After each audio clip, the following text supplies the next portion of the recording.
Dear students, मैं मुन्ना यादव और आप देख रहे हैं बीएसके विद्यासागर सिंह का चैनल। तो देखिए, आप लोग का कल एग्जाम होने वाला है फिजिक्स का। तो यहाँ से आप लोग को 4 से 5 नंबर का ऑब्जेक्टिव क्वेश्चन डायरेक्ट टच करेगा। तो हमारे यूट्यूब चैनल को अगर आप अभी तक आपने सब्सक्राइब नहीं किया है तो सब्सक्राइब कर लीजिए, लाइक करिए और हाँ, अपने दोस्तों के साथ शेयर करिए। तो चलिए देखिए चलिए आप अपने चलते हैं अपने प्रश्न की ओर।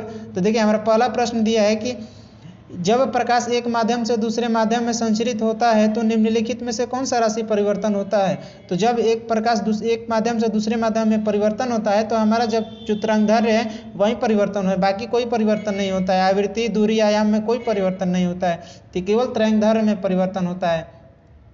अगला हमारा प्रश्न है कि जब माइक्रोस्कोप की नली की लंबाई बढ़ाई जाती है तब आवर्धन क्षमता जो है घटती है, जो आवर्धन क्षमता है घटती है। हमारा अगला प्रश्न है कि एक अवतल गोलीय दर्पण से प्रतिबिंब बन सकता है इनमें से सभी, यानी कि आभासी भी बन सकता है और वास्तविक भी बनेगा, आवर्धित भी बनेगा, यानी कि इनमें से इसमें से डी ऑप्शन है आपका करेक्ट होगा, यानी इनमें से सभी।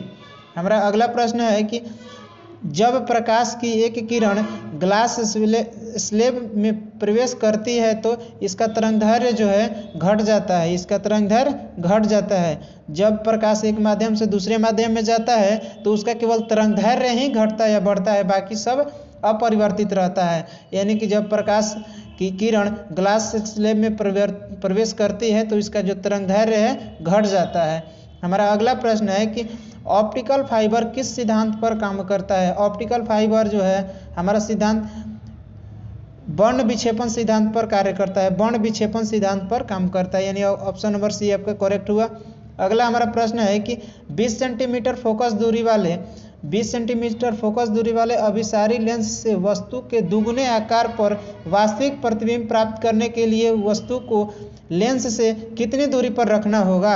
यानी आपका जो फार्मूला है, फार्मूला पर आप बैठाइएगा तो इसमें तीनों में से कोई ऑप्शन नहीं आ पा रहा है, यानी आपका जो डी नंबर करेक्ट आंसर है। हमारा अगला प्रश्न है कि जब एक अभिसारी लेंस को एक ऐसे द्रव्य में डुबाया जाता है जिसका अपवर्तनांक लेंस के पदार्थ के अपवर्तनांक के बराबर होता है तो लेंस की फोकस दूरी जो है हमारा अनंत हो जाएगा, लेंस की फोकस दूरी अनंत हो जाएगा। हमारा अगला प्रश्न है कि खगोलीय दूरदर्शक में अंतिम प्रतिबिंब होता है, खगोलीय दूरदर्शक में अंतिम जो प्रतिबिंब होता है काल्पनिक और उल्टा होता है। तो हमारे साथ बने रहिए और वीडियो को कहीं पर भी स्किप मत करिए।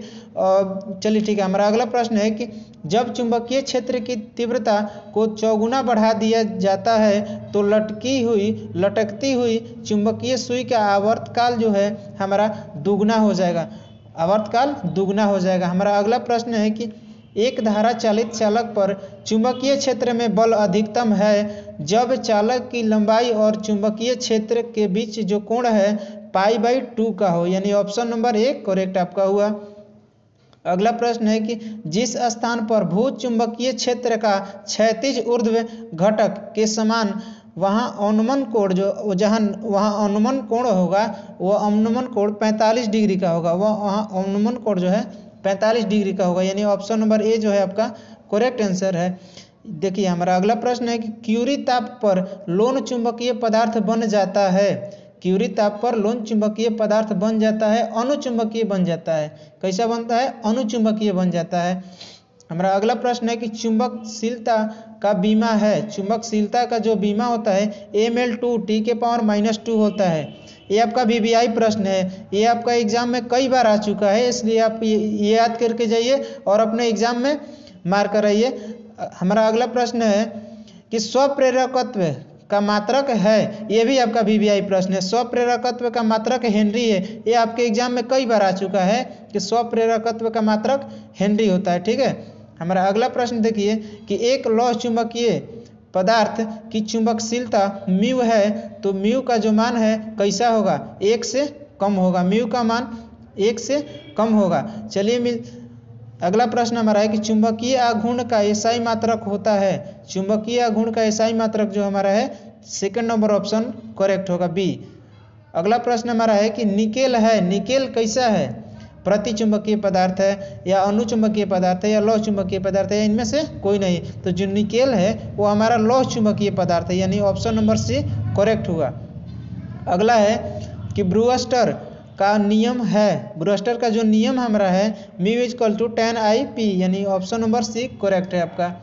अगला है प्रश्न कि चुंबकीय क्षेत्र की बीमा होती है, चुंबकीय क्षेत्र की बीमा जो है आपका C number, option number C correct है। ऑप्शन नंबर सी जो है करेक्ट है। देखिए ऑप्शन नंबर सी क्या दिए है, IMLT के पावर माइनस का 2, IMLT के पावर माइनस का 2 हमारा अगला प्रश्न।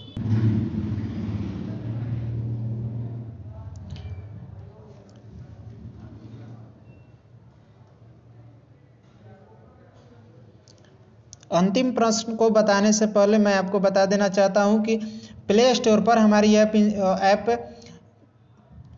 आप जाइए प्ले स्टोर पर और वीर कोचिंग सेंटर ऐप के नाम, वीर कोचिंग सेंटर के नाम से ऐप को